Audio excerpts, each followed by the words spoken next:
जो बीत चुका है वो सच में बीता नहीं, अतीत मिटता भी नहीं, दिखता भी नहीं, क्योंकि समय उसे अपने अंदर समा चुका है और इतिहास के उस पार हमारी सभ्यता का हिस्सा बन चुका है। ये घटना एक ऐसी महापरीक्षा की घड़ी थी जब 64 लाख श्रद्धालु धर्म और कर्म का फैसला करने के लिए अपने ही रहनुमा के विमुख खड़े हो गए थे। काशी में ये इम्तिहान था उन्हीं शिष्यों का जो कल तक उस गुरु को भगवान कहते थे। भीड़ में दिल्ली के बादशाह से लेकर आम नागरिक तक सब शामिल थे। जब तक चमत्कार थे वो पूजनीय थे, किंतु जब कसौटी का वक्त आया तो काजी, पंडित, राजा और प्रजा सब एक होकर उस सत्य के विमुख हो गए।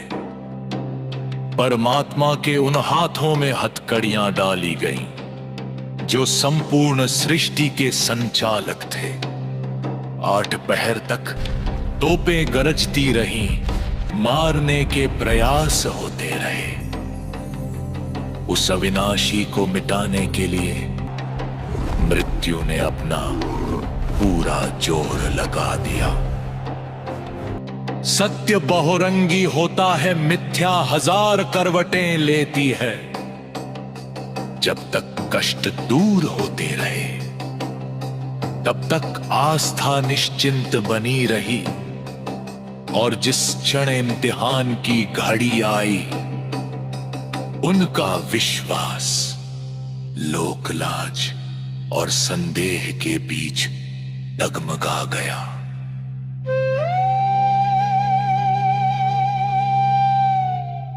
एक 120 वर्ष तक वो ज्ञान का सूर्य रोज उन्हें समझाता रहा, पर अंत में एक ही क्षण में सब अज्ञानतावश चूक गए।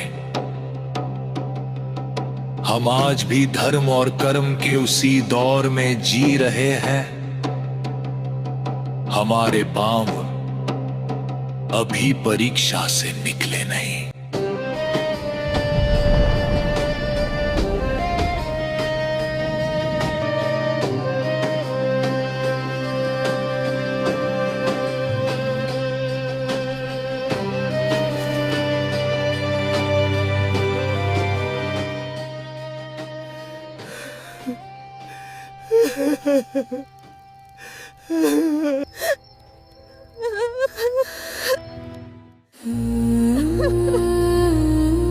हे ईश्वर, सुबह सुबह इस बांझ का मुख देख लिया। हमारा तो दिन ही खराब हो गया।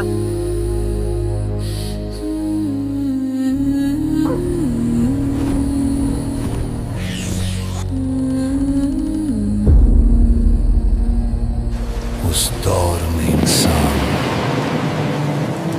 शरीर से भी बीमार था और आत्मा से भी। चारों तरफ पाखंड का पहरा था और दुखों का अंत कहीं नहीं दिख रहा था।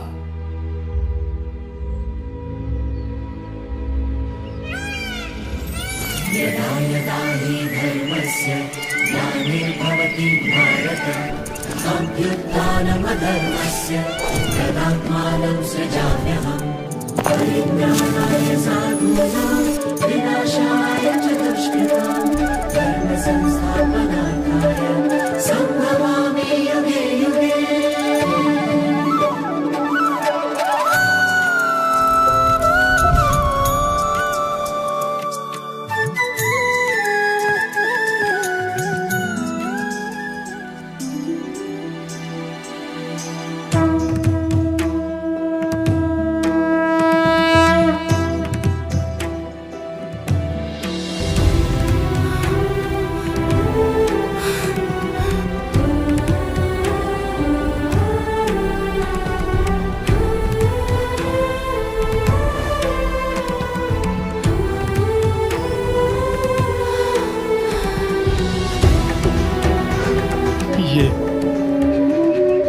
ये क्या हुआ? मेरा कोढ़ का रोग बिल्कुल ठीक हो गया। आप साक्षात भगवान हो। आप तो खुदा उतरे हो।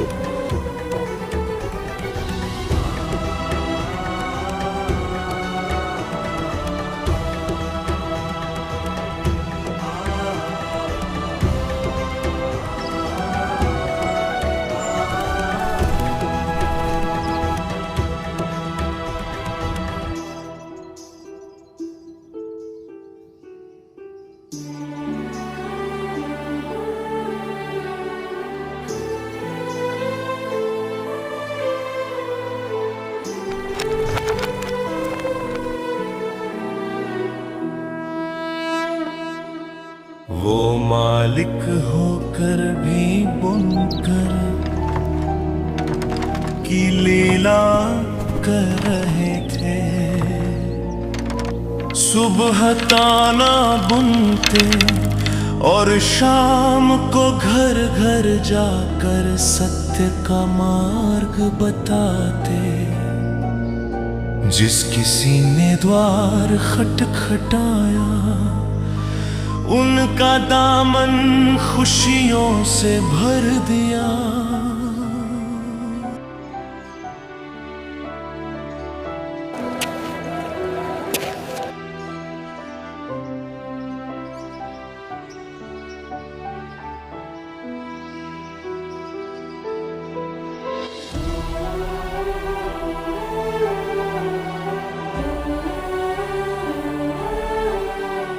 अरे भाई, अपने गुरुजी तो साक्षात भगवान हैं। मैं बिल्कुल निर्धन था, दाने दाने को तरसता था। आज घर में बरकत ही बरकत है। बिल्कुल हक बात है भाई, खुदा की कसम। मेरे बच्चे की बीमारी हकीमों के बस की नहीं थी, पर परमात्मा के एक लफ्ज ने उसे खड़ा कर दिया।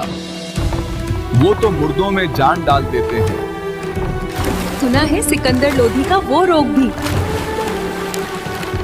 गुरुजी ने ही ठीक किया, जीवन दान दिया।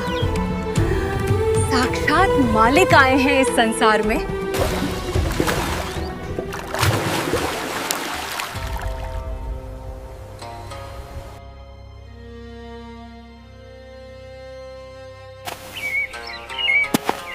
ये जुलाहा हमारी संस्कृति, हमारे शास्त्रों को चुनौती देता है, हमारी रोजी रोटी छीन रहा है।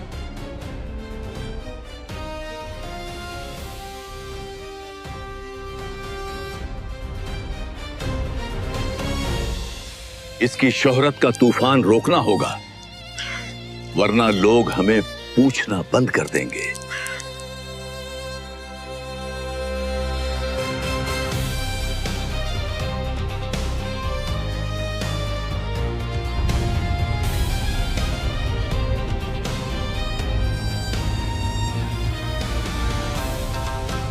जब सत्य का सूरज चमकता है तो असत्य के व्यापारियों को डर लगने लगता है। काशी के धर्म गुरुओं के लिए कबीर जी अब एक चुनौती बन चुके थे।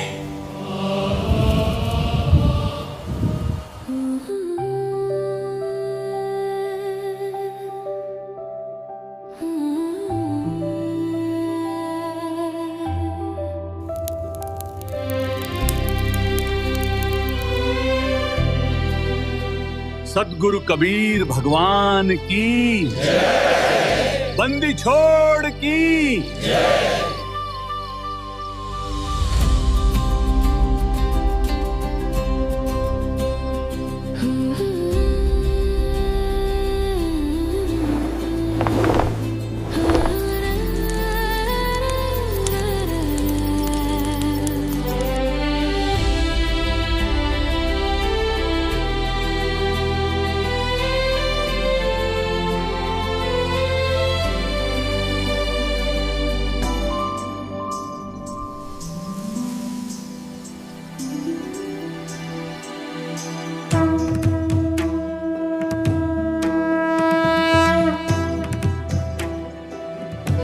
मानुष जन्म पाए कर, जो नहीं रटे हरि नाम।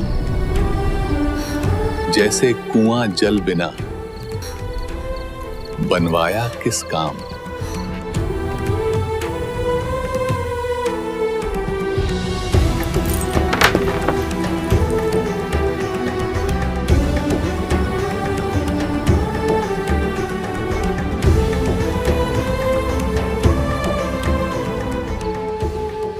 मानव का जीवन बड़े पुण्यों से प्राप्त होता है। जो मनुष्य चोरी, डकैती और वैश्यागमन करते हैं वे परमात्मा के अपराधी हैं। जो स्त्रियां वैश्या का धंधा करती हैं वे भी महाअपराधी हैं। परमात्मा के दरबार में उनको कठिन दंड दिया जाएगा। कबीर, चोरी जारी वैश्यावृत्ति कबहू ना करयो कोय। पुण्य पाई नरदेही ओछी ठौर न खोए।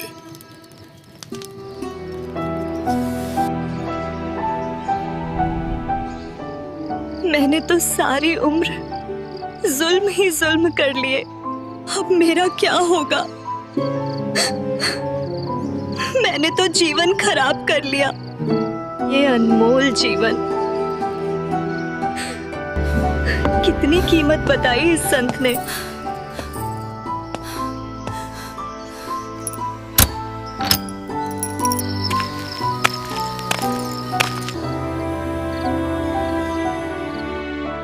सच्ची भक्ति और सतनाम के जाप से कोई भी पापी व्यक्ति, चाहे वो वैश्या ही क्यों न हो,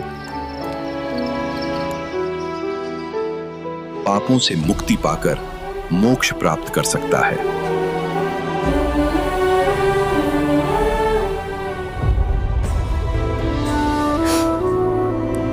जो नाम दीक्षा लेना चाहते हैं आगे आए।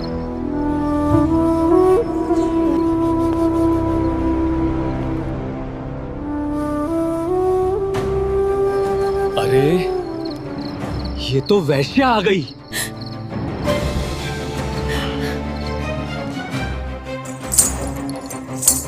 तू भाग जा,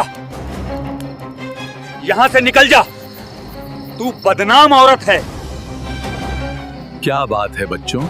गुरुजी, ये बहुत निकम्मी लड़की है, बदनाम औरत है। गुरुदेव, ये यहां आ गई तो पता नहीं दुनिया हमें क्या क्या कहेगी।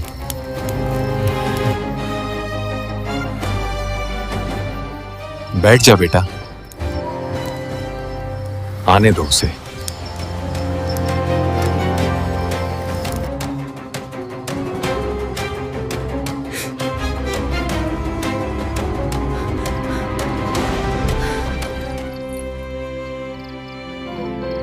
हाँ बेटी, क्या कहना चाहती हैं?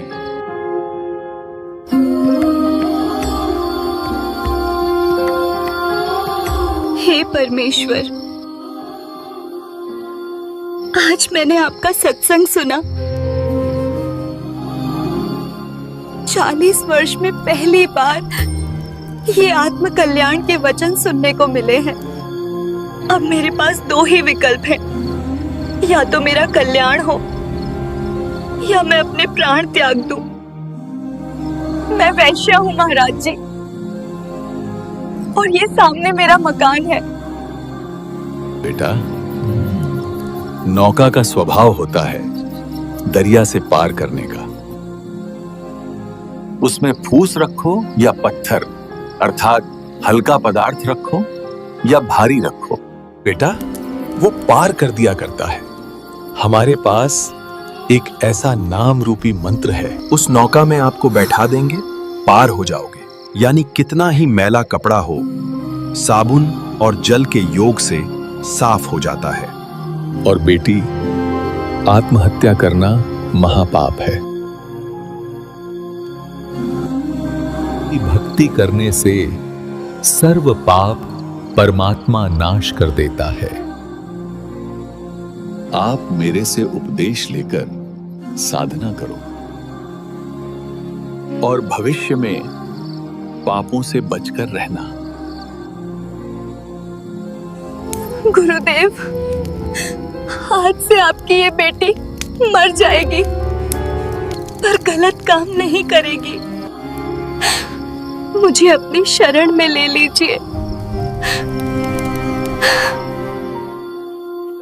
ईश्वर भक्ति की चाह हर इंसान में किसी न किसी रूप में विद्यमान होती ही है, क्योंकि इस संसार में मौजूद हर आत्मा उस परमात्मा की विशेष आत्मा है, चाहे वो भूलवश कैसे भी कर्मों के दलदल में फंसी हो।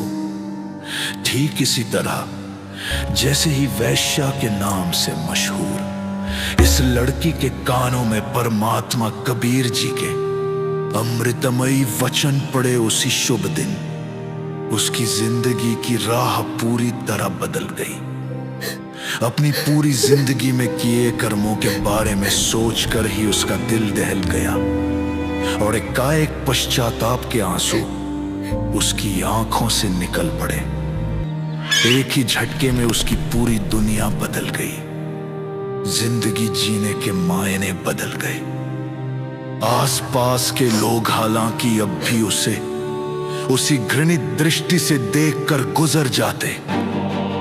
उस बहन ने अपने सभी पाप कर्म त्यागने की प्रतिज्ञा ली और परमात्मा से दीक्षा पाकर भक्ति के ऐसे रंग में रंगी कि जहां जहां प्रभु कबीर जी का सत्संग होता वो समर्पित भाव से वहां पहुंच जाती।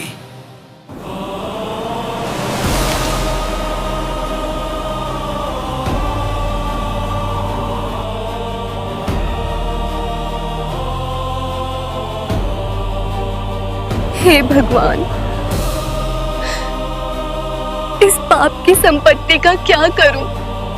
बेटी, इस नरक के धन को दान कर दें।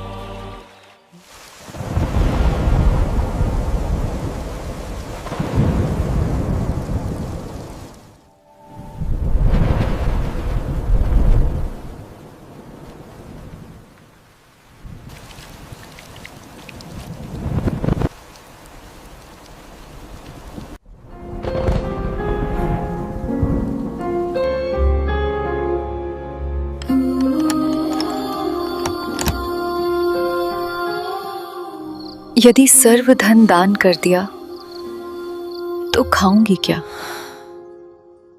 कोई कार्य और है नहीं,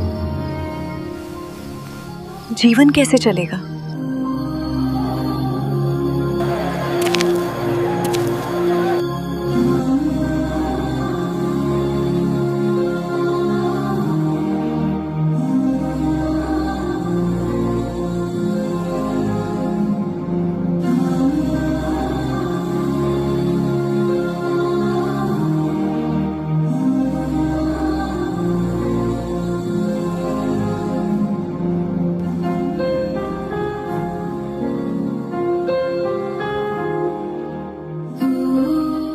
रंका और बंका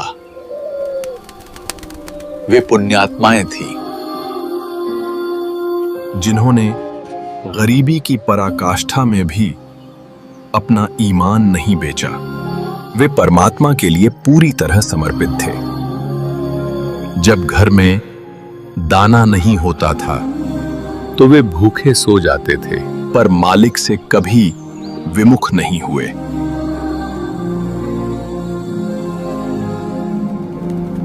और जब समर्पण की बारी आई तब भी परमात्मा के ज्ञान पर अडिग रहे। पर अंत में उसी परमात्मा ने उनके खाली घड़ों को खुशियों और भंडार से ऐसा भरा कि उनकी दरिद्रता का नामो निशान मिट गया। जो सब कुछ त्यागने का साहस रखते हैं उनकी फिक्र खुद विधाता करता है।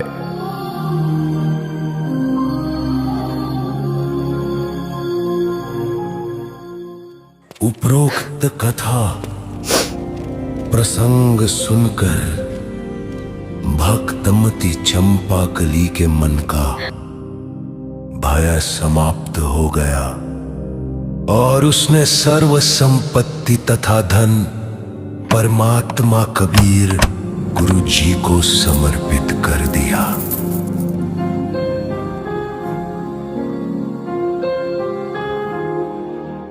बेटी, जब तू ही मेरी हो गई तो संपत्ति तो अपने आप ही मेरी हो गई। इस मेरी संपत्ति को उतनी रख ले जितने में तेरा निर्वाह चले, शेष दान करती रहे।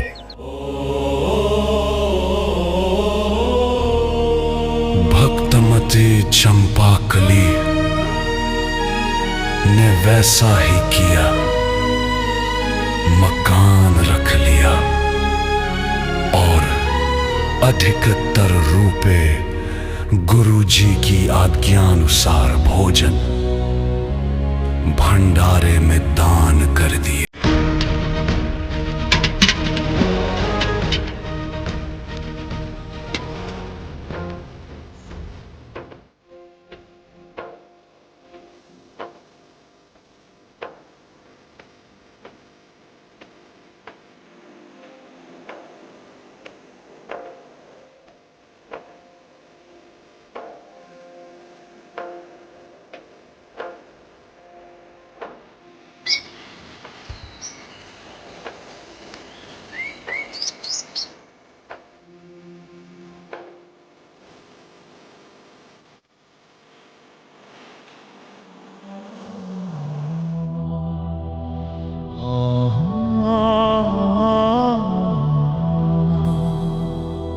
भक्ति के इसी पावन प्रवाह में कुछ ऐसे विवेकहीन प्राणी भी थे जिनकी आंखों पर अज्ञान का पर्दा पड़ा था। वे चंपाकली की वर्तमान श्रद्धा को नहीं बल्कि उसके अतीत के कलंक को देख रहे थे। परमात्मा की वाणी जब तक चलती ये अज्ञानी शिष्य मौन रहते, पर जैसे ही सत्संग समापन होता ये कोनों में इकट्ठा होकर चंपाकली के विषय में आपस में फुसफुसाहट शुरू कर देते।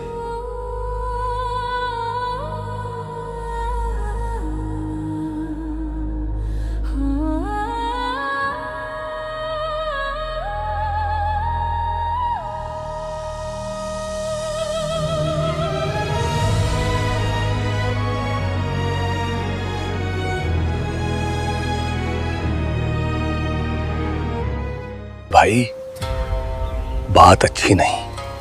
अपने सत्संग में वैश्या आती है। और भाई, आसपास के नगर निवासी भी कहते हैं हम अपनी बहन बेटियों को यहां नहीं आने देंगे। और कहते हैं तुम तो बदनाम औरतों को रखते हो, वहां तो गंदी औरतें जाती हैं।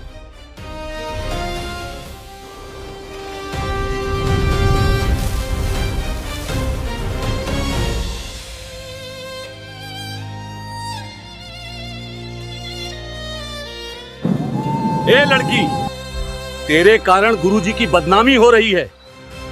तू सत्संग में मत आया कर। तूने सारा माहौल खराब कर दिया। आसपास के लोग हमें ताने देते हैं।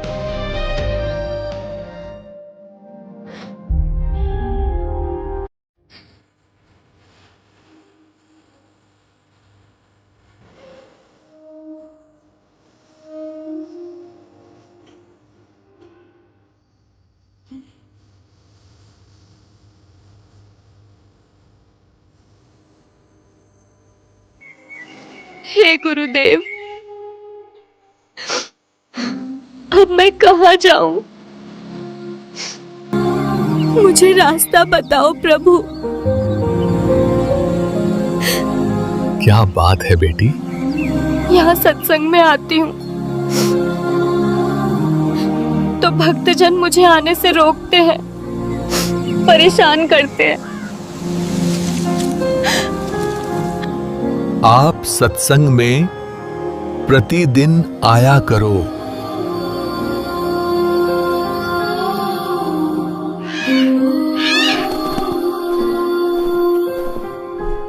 बच्चों, मैला कपड़ा साबुन और पानी से दूर रहकर निर्मल कैसे हो सकता है? इसी प्रकार पापी व्यक्ति सत्संग से तथा गुरु से दूर रहकर आत्मकल्याण कैसे करा सकता है? भक्त वैश्या तथा रोगी से नफरत नहीं करते, सम्मान करते हैं। उसको ज्ञान चर्चा द्वारा मोक्ष प्राप्ति की प्रेरणा करते हैं।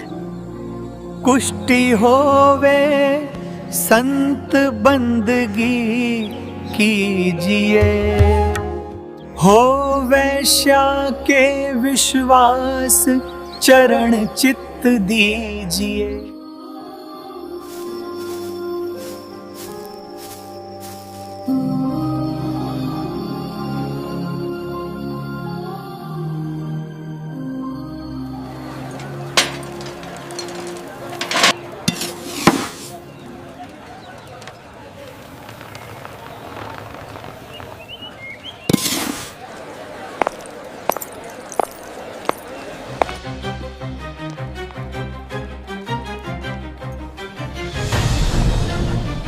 तेरे कारण गुरुजी काशी में बदनाम हो गए हैं। लोग हमें टोकते हैं कि तुम्हारे गुरु के पास वैश्या जाती है, वो काहे का गुरु है? परमात्मा कबीर जी सत्संग प्रवचनों के माध्यम से निरंतर समझाते रहे, पर उन विवेकहीन भक्तों के हृदय में विश्वास की जगह लोक लाज ने ले ली थी। ये वही लोग थे जो कल तक अपनी बीमारियों और दरिद्रता के समय कबीर परमात्मा को भगवान कहकर पुकारते थे। अपनी घटिया सोच के कारण वे अब उसी मसीहा में कमियां निकालने लगे थे जिसने उन्हें नया जीवन दिया था। दूसरी ओर चंपाकली की भक्ति के प्रति बढ़ती उमंग और जिज्ञासा को देखकर परमात्मा कबीर जी सत्संग के बाद प्रतिदिन शाम को उसके घर ज्ञान समझाने के लिए जाने लगे।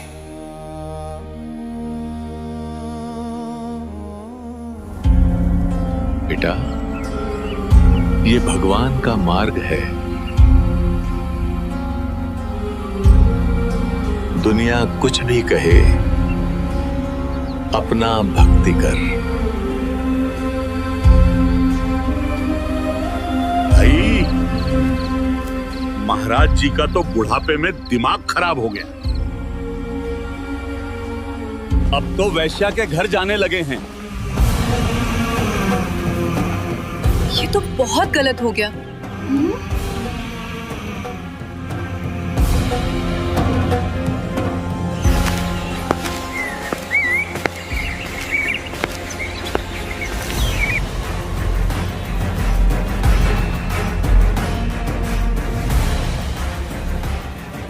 देखूं तो कितने ज्ञान को समझे हैं। यदि इनको विश्वास ही नहीं है तो ये मोक्ष के अधिकारी नहीं है। ये तो मेरे सिर पर व्यर्थ का भार है।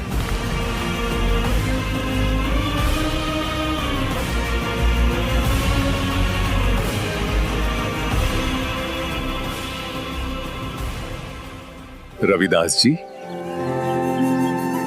एक हाथी किराए पर ले आओ और उसे एक दिन का किराया दे देना। कह देना कि हम स्वयं हाँक लेंगे।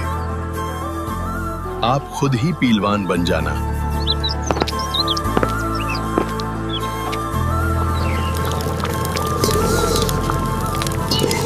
बेटी, आज तू हर बढ़िया गहने पहन और सुंदर हार श्रृंगार करके मेरे साथ चल। जो आज्ञा गुरुदेव।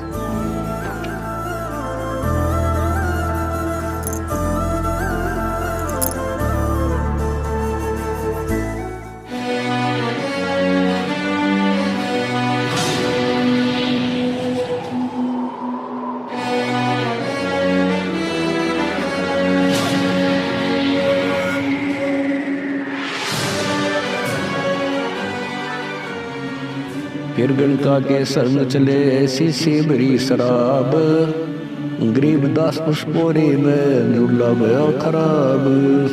तारी बाजीपुरी में गर्ष्ट जुड़ा दी नीचे, गरीबदास गणका सजी दो संतों के बीच।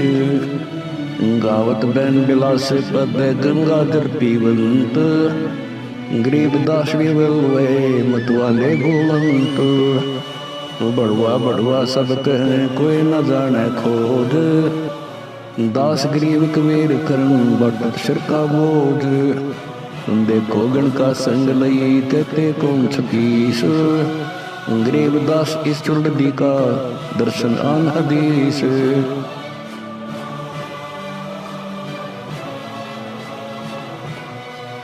देखो, बड़े बड़े उपदेश दिया करता कबीर जुलाहा, आज इसकी पोल खुल गई है। ये लोग सत्संग के बहाने ऐसे कर्म करते हैं। भड़वा, नीच, गंदा इंसान, इसके चेलों को लाओ बुला के।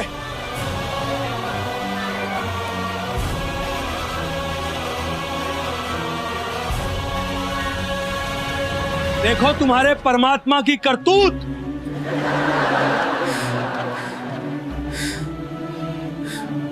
शराब पी रहे हैं, वैश्या को लिए सरेआम घूम रहा है।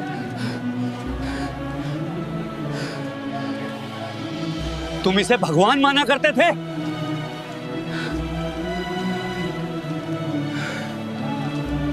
देखो इस जुलाहे नीच को, इसके तो दर्शन भी खोटे हैं। मैं तो वैसे ही जाया करता कभी कभी। मुझे तो मेरा पड़ोसी ले गया था,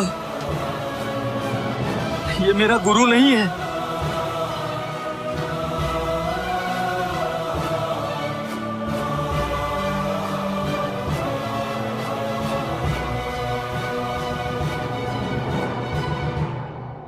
उस दिन काशी की धरती ने एक महापतन देखा। 64 लाख कंठ जिसे कल तक भगवान भगवान कहकर पुकारते थे, आज लोकलाज के कारण उसे गुरु मानने से भी इनकार कर रहे थे।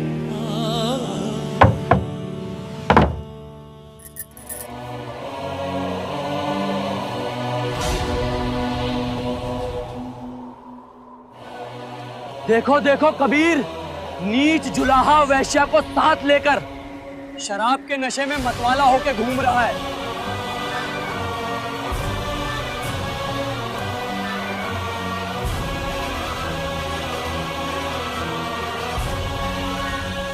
नाम सुमर ले, सुकर्म कर ले। कौन जाने कल की, खबर नहीं पल की। देखो, लोक लाज ही बेच खाई है इसने। गाने गा रहा है, अभद्र तरीके से वैश्या से लिपटा बैठा है। ये तो कतई गिर चुका है।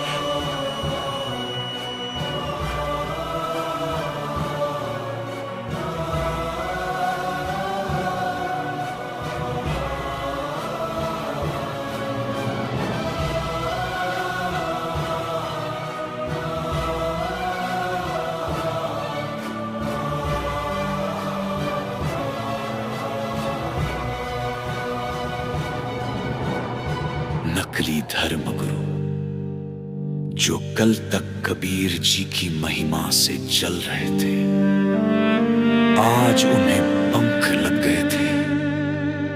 उनके लिए ये महज एक दृश्य नहीं, बल्कि कबीर जी को मिटाने का सबसे सुनहरा अवसर था। अब मरेगा ये, अब मारेंगे इसे। राजा इसको फांसी देगा। इसकी हस्ती आज खाक में मिल जाएगी।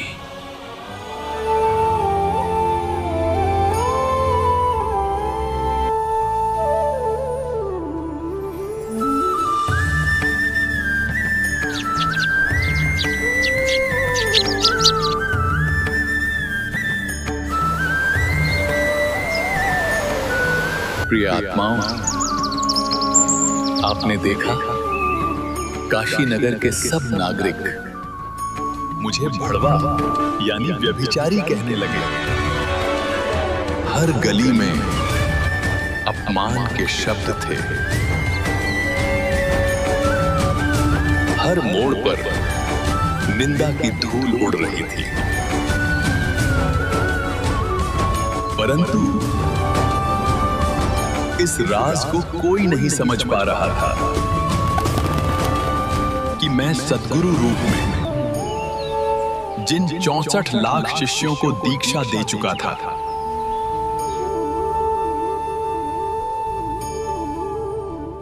उनके जन्म जन्मांतरों के पापों का भारी बोझ मैंने अपने सिर पर ले रखा था। जब एक गुरु किसी को अपनी शरण में लेता है तो वो केवल उसे नाम नहीं देता,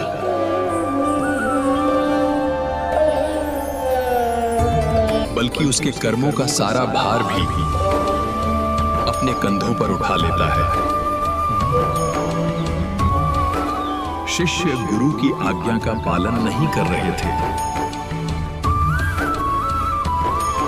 इसलिए इस हाथी वाली लीला के माध्यम से मैं उस व्यर्थ के भार से मुक्त हो रहा था।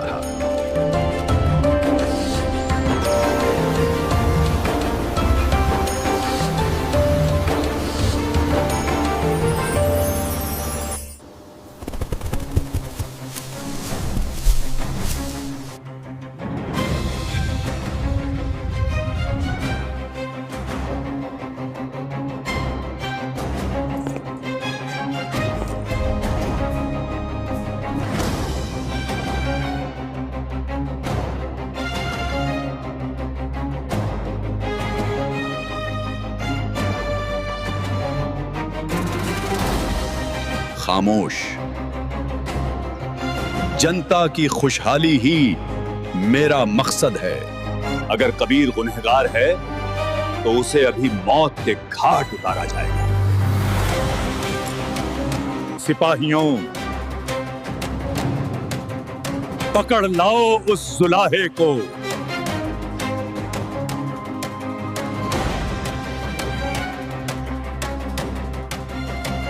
इन निर्दोषों का कोई दोष नहीं है। जो किया है मैंने किया है। मुझे ले चलो।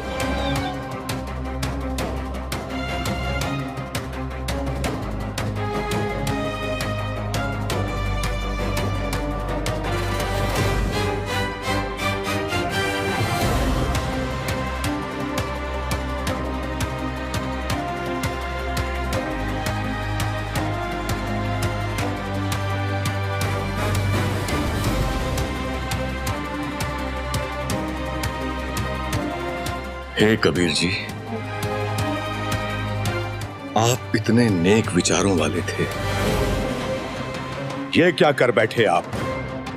आपने वैश्या को साथ लिया?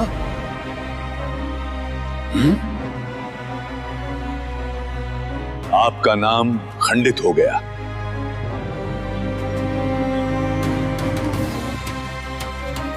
आपने भक्ति का नाश कर लिया। हे सिकंदर बादशाह, जिस परमेश्वर ने सब ब्रह्मांडों को बनाकर सुरक्षित रखा है, वही मेरी भी रक्षा करेगा।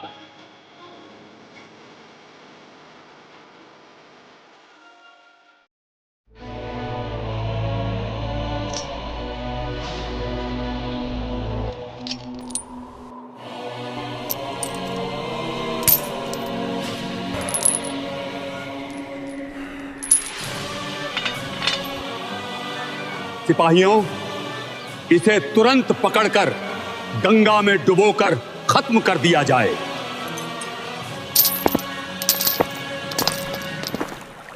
जड़िया तोक दंजीर गले सा सिकंदर आप गरीबदास पगड़ी ने है तारी जप्पा जाप हाथों जड़ी हथकड़ी पग बेड़ी पैराए गरीबदास बीच कंग में तांदी ना छटकाए।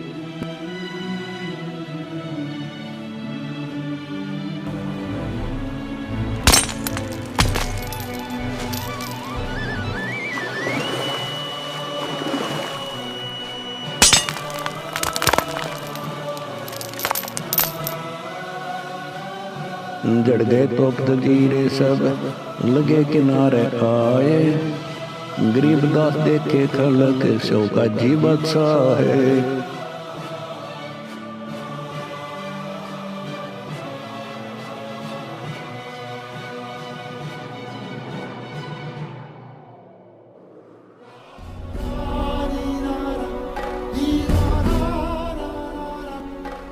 इसने जादू जंत्र करके जल को बांध दिया है।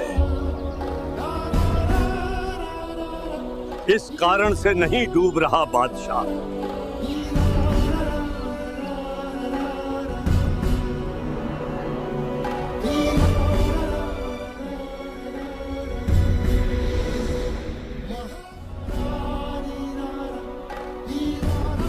इसके गले में पत्थर की भारी वजन वाली शिला बांधकर दरिया के मध्य डाला जाए, ये तब डूबेगा बादशाह।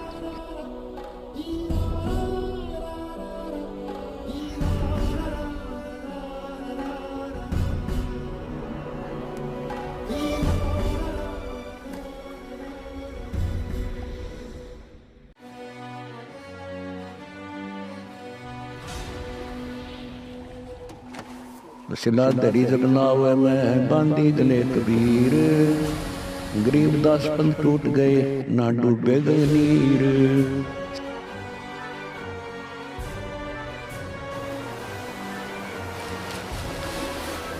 शिला चली सा और को देखत का सीखाब दास गरीब कबीर का आसन अदर हमाल।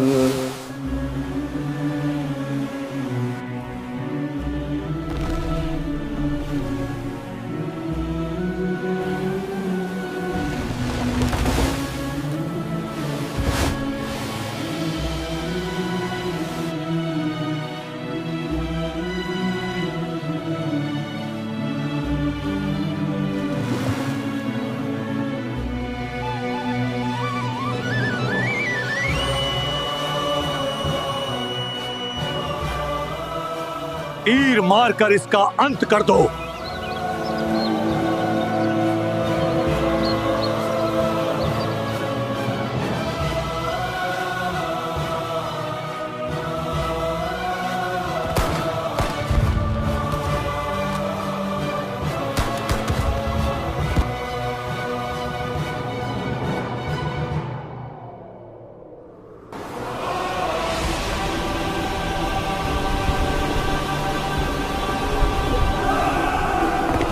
बादशाह तोप मंगवाइए।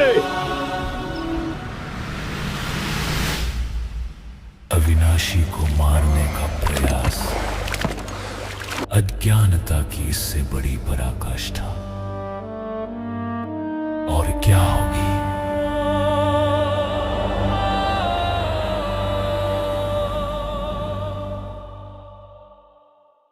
जुल्म हुआ डूबे नहीं शस्त्र लगे न बाण गरीबदास अब क्या कीजिए कैसे लीजिए प्राण। लगी समाधि अगाध में बिचरे काशी गंग गरीबदास खिलौने सर छूए चरण गंग तरंग।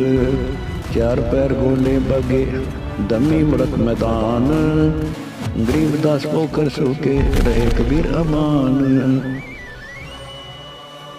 अपनी करनी सब करी थके दोनों दीन दास गरीब कबीर जी बैठ गए जमीन। डूबा डूबा सब कहें हो गया गारत घोर गरीबदास कबले धनी तुम आगे क्या जोर, आनंद मंगल होत है बटे बधाई भेग। गरीबदास उस जुलाहे पर अब फिर गई रेती रेग, हस्ती घोड़े चढ़त है पान मिठाई चीर।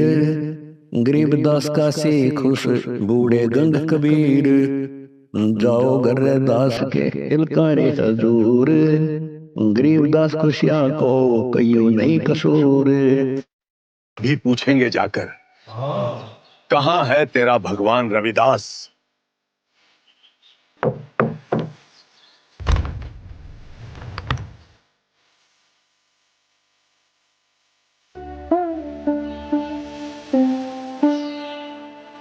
मन ने की कर ले 2 दिन का मेहमान।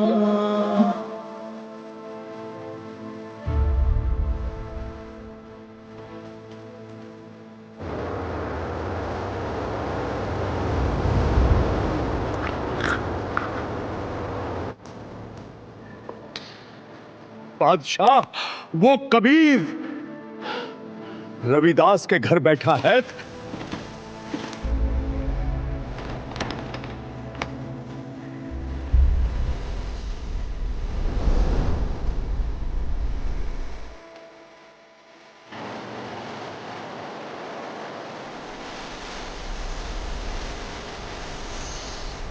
कबीर जी कहां पर हैं? हे बादशाह, वे पूर्ण परमात्मा हैं, आप इन्हें पहचानो। वे तो मर्जी के मालिक हैं, जहां चाहे चले जाएं। मुझे कुछ नहीं पता कहां चले गए। वे तो सबके साथ रहते हैं।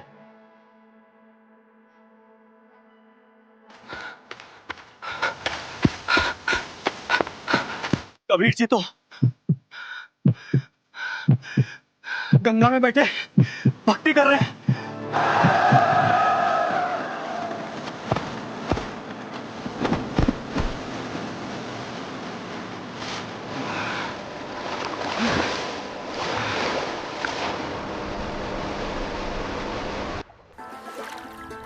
हे कबीर जी, आपको सिकंदर बादशाह याद कर रहे हैं।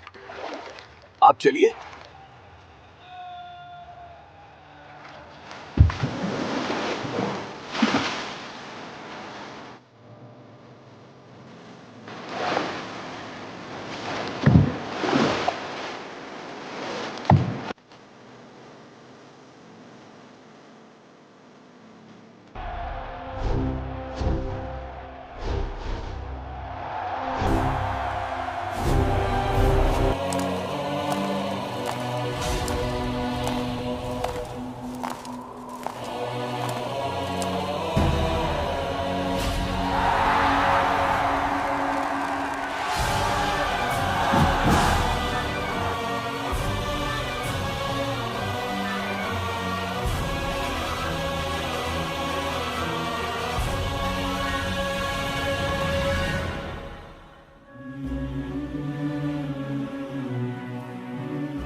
कुचल दो,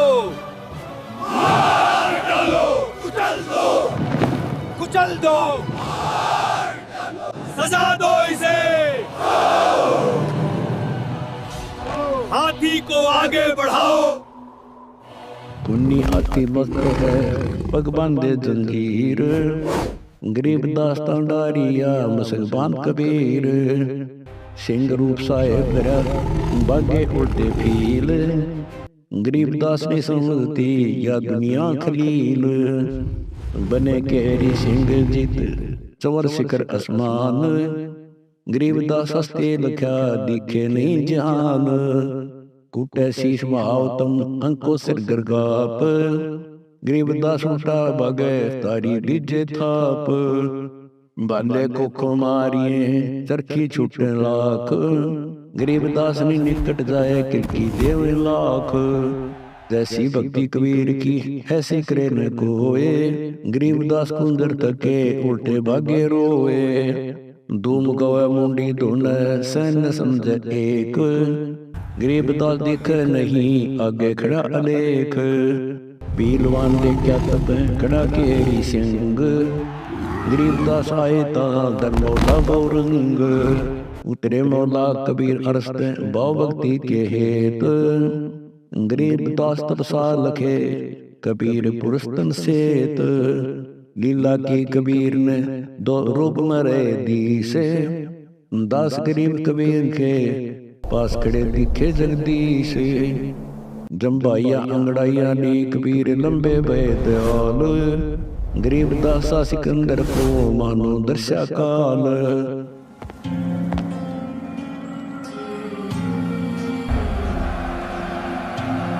मुझ पर रहम कीजिए मालिक, मेरी जान बख्श दीजिए, मुझसे बड़ी खता हो गई जो आपको न पहचान सका। आप ही वो अल्लाह अकबर हैं जो इस सरजमीन पर तशरीफ लाए हैं। ऐ लोगों, अपनी आंखें खोलो, ये कोई आम इंसान नहीं, ये साक्षात नूरे खुदा है। इनके मुकद्दस कदमों में गिर जाओ।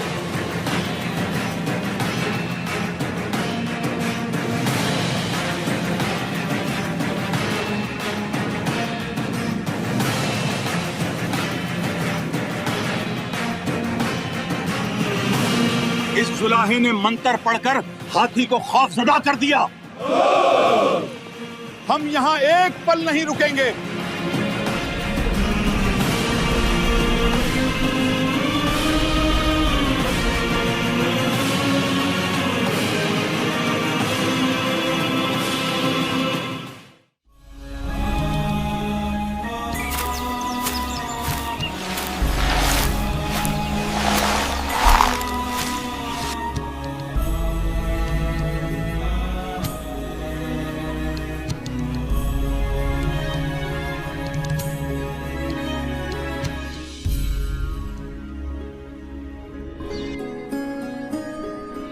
अभी 2 की परीक्षा और शेष है।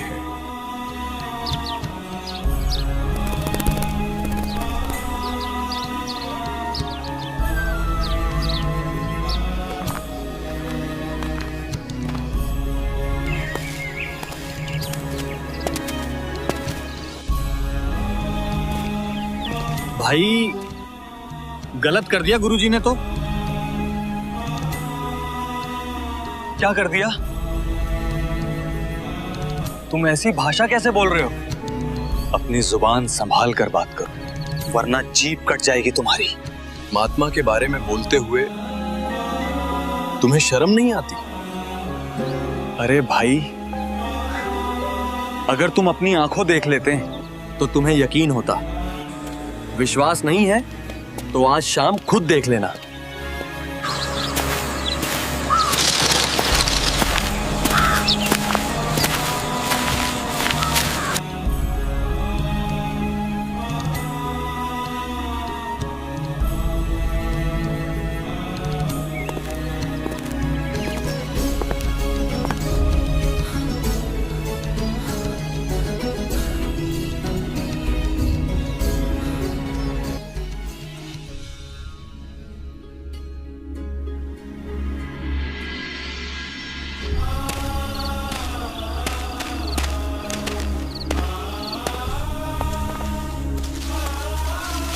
गुरुदेव, आपको यहाँ नहीं बैठना चाहिए। बदनाम औरत का घर है।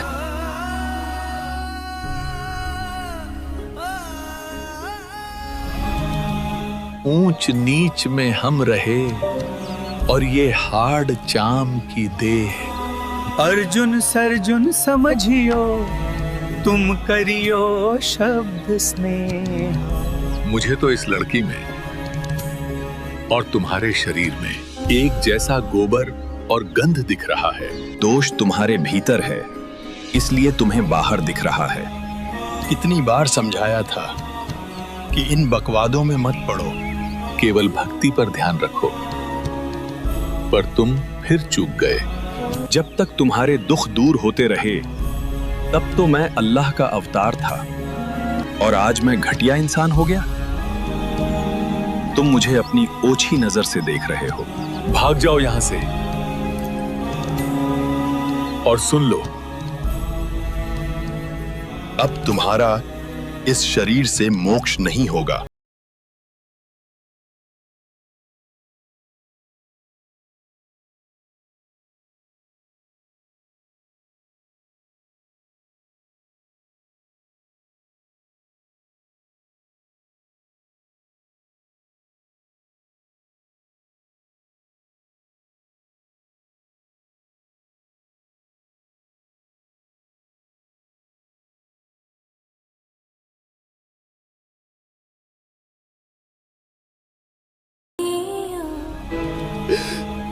हमसे भारी भूल हो गई भगवान। अब हमारा मोक्ष कैसे होगा? अब हमें कहां स्थान मिलेगा? हमारे बच्चों, तुम्हारे मन में दोष आ गया है, इसलिए इस शरीर से अब कल्याण संभव नहीं।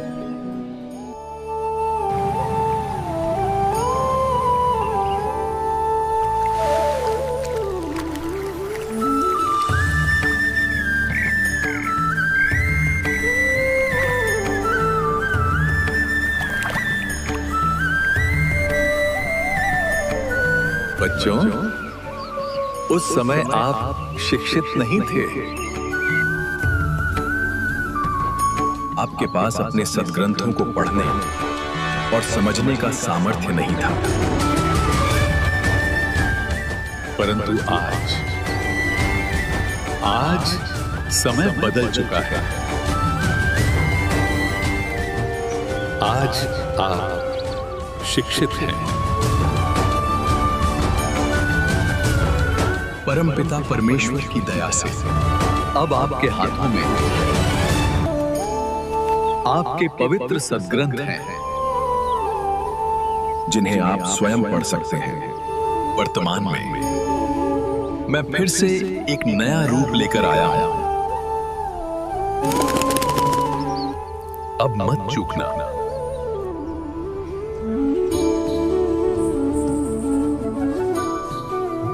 पुण्यात्माओं, परमात्मा स्वयं ही इस काल के लोक में आते हैं, अपने बच्चों को तत्व ज्ञान से परिचित कराते हैं। दास के अंदर उसी पूर्ण परमात्मा कबीर साहिब जी की शक्ति काम कर रही है। आप सभी पुण्यात्माओं को काल के जाल से निकालने के लिए परमात्मा इस पृथ्वी लोक में फाल्गुन शुक्ल पक्ष एकम विक्रमी संवत 2053 9 मार्च 1997 रविवार के दिन आए और सार नाम व सार शब्द खुल कर देने का आदेश दिया, जिससे आप सभी का मोक्ष हो सके। इसके बाद इस आध्यात्मिक ज्ञान के प्रचार प्रसार में बहुत तेजी आई और आज आप सभी पुण्यात्माओं को अपने निज घर की और परमात्मा की पहचान हो पाई। 600 साल पहले परमात्मा को ना पहचान कर हम काल के जाल में धोखे से रह गए थे। अब की बार दास को आम संत समझकर धोखा मत खा जाना। यदि आप इस परमात्मा के तत्व ज्ञान से पूर्णतः परिचित हो चुके हो तो दास के इस इशारे को समझकर अपना उद्धार करवा लेना। अब बच्चों, ज्ञान पूरा आ चुका है और वो ठीक का समय आ गया है। गुरु पूरा, ज्ञान पूरा, भगवान पूरा, सब ही नारी नर शुद्ध तक जब ठीक का दिन आवंत, कपट चातुरी छोड़ के, शरण कबीर गहंत। ओए बच्चों, वो ठीक का दिन आ गए। चारों तरफ डंका बोल गया दाता का। कहाँ उग्र, कहाँ शूद्र हो, चाहे कोई नकम्मा डाकू लटेरा है, चाहे कोई छोटी जाति समझते हो आप हो, हरे सबकी भाव पीर परमात्मा, वो संत जो मेरा भेजा होगा, भेजा हुआ आएगा, वो सबके दुख दूर करेगा। हरे सबकी भाव पीर, सो समान समदृष्टि है समृत संत कबीर। वो एक समान समदृष्टि का है, सबको एक दृष्टि से एक समान प्यार देगा, सबको एक जैसा व्यवहार देगा, एक जैसा सच्चा नाम सतनाम सार शब्द देगा। वो समर्थ संत कबीर ही होगा। बोलो बंदी छोड़ कबीर साहब की जय हो।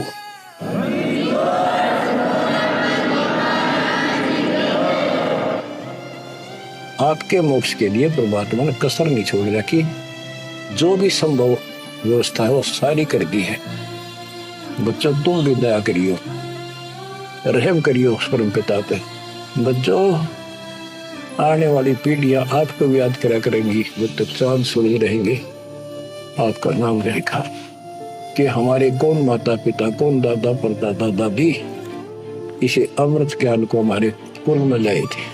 आने वाली पीढ़ियों के उद्धार के लिए तुम जिम्मेवार हो, कुर्बान हो जाओ। पहचान लो उस परम पिता को और पहचान लो अपने गुरुदेव को। परमात्मा आपको मोक्ष दे, आपको सद्बुद्धि देकर रखे, आपको भगवान की याद बनी रहे, सतलोक याद रहे, काल का कष्ट भी याद रहे, यहाँ भी सुखी रहो, सतलोक में सदा सुखी हो जाए। ये दास का आशीर्वाद है। सत साहिब। ये अनमोल ज्ञान जगत गुरु तत्वदर्शी संत रामपाल जी महाराज जी के सत्संगों का अंश मात्र है। आप संत रामपाल जी महाराज जी के मंगल प्रवचन संत रामपाल जी महाराज एप्लीकेशन पर भी सुन सकते हैं तथा उनके द्वारा लिखी पुस्तकें भी डाउनलोड कर सकते हैं।